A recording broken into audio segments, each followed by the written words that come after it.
Puan Hajah Salamiah binti Muhammad Noor yang berhormat Temeloh.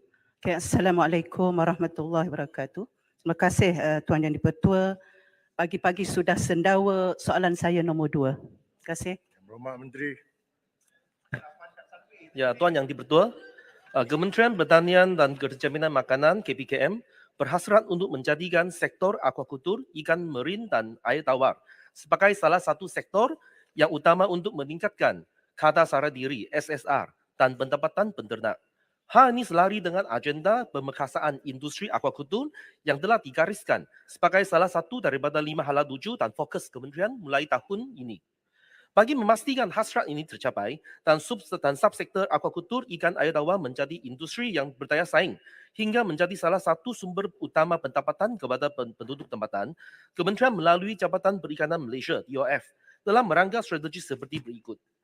Yang pertama, penyusunan semula kawasan akuakultur dan pemantapan aktiviti ternakan ikan air tawar dengan memberi fokus kepada peningkatan pengeluaran akuakultur air tawar. Antara spesies utama termasuklah patin, tilapia dan geli dengan sasaran pengeluaran pada tahun 2025 berjumlah 150,000 tan metrik dan tahun 2030 berjumlah 214,000 tan metrik. Yang kedua, pelaksanaan projek integrasi akuakultur PPIA yang memfokuskan usaha bagi membangunkan sistem sanggar bersepadu yang akan menyumbang kepada peningkatan pengeluaran akuakultur. Melalui pelaksanaan projek ini juga dapat menambah 2,000 peluang pekerjaan menjelang tahun 2025 dengan sasaran pengeluaran 15,000 tan metrik.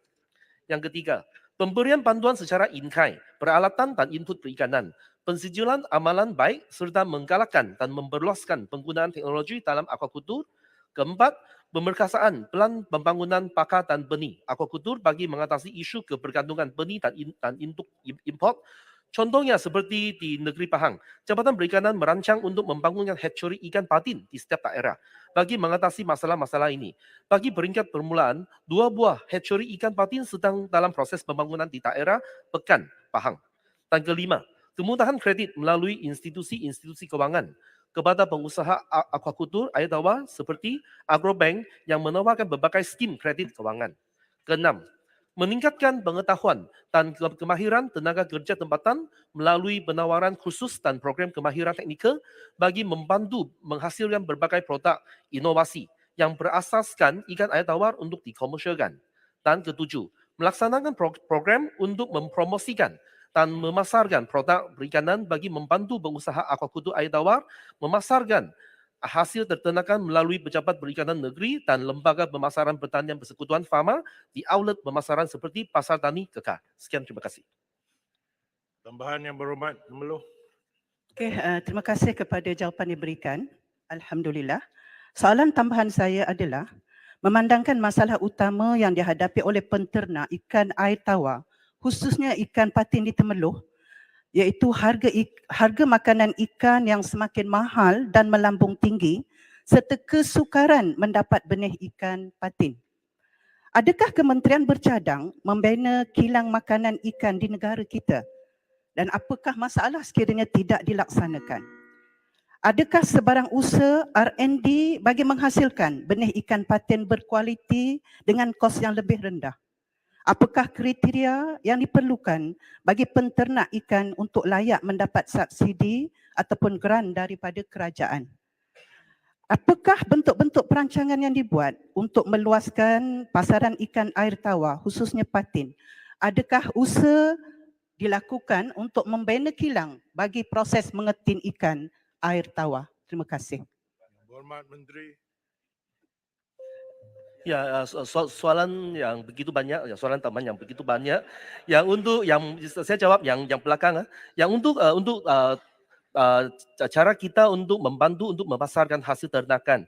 So sebagai contoh, Jabatan Perikanan Malaysia melalui Pejabat Perikanan Negeri Pahang juga telah bekerjasama dengan agensi-agensi seperti Lembaga Pemasaran Pertanian Persekutuan Fama untuk memasarkan hasil ternakan melalui jualan di outlet pemasaran seperti Pasar Tani Kekar di Bandar Began dan Bandar Dara, Pasar Tani Kekar Temeloh dan Pasar Tani Kekar Jarantut.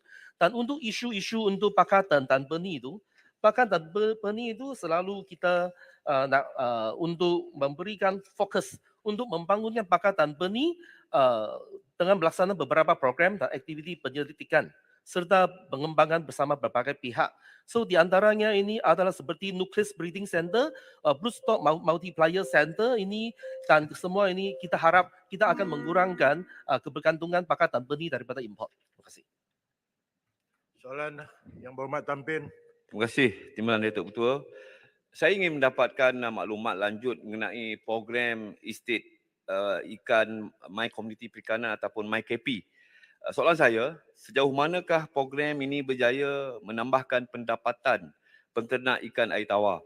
Dan apakah perancangan kementerian bagi tahun 2023 untuk terus memperkasa serta menjayakan program estate ikan ini? Terima kasih Timbalan Datuk Ketua.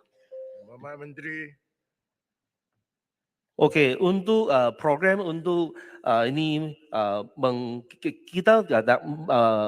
kita nak mensasarkan kepada kumpulan sasaran itu, kita grupkan mereka dalam dalam bentuk yang lebih bersifat dengan koperasi, dan lepas tu yang dijangkakan yang biasanya yang gaji untuk koperasi yang seperti contoh di dekat ini Temerloh ni kan, yang gaji untuk pekerja pun ada 2,000 sampai 2,500. So ini pun salah satu cara untuk menambahkan pendapatan melalui program-program ini. Terima kasih. Kita beransur Tuan Speaker, ke soalan. boleh saya minta supaya Menteri memberikan jawapan secara bertulis sebab ada soalan-soalan yang tidak dijawab. Okey, terima kasih. Silakan. Kita beransur ke soalan yang ketiga. Puan Yang Sifura binti Osman Yang Berhormat Bentong.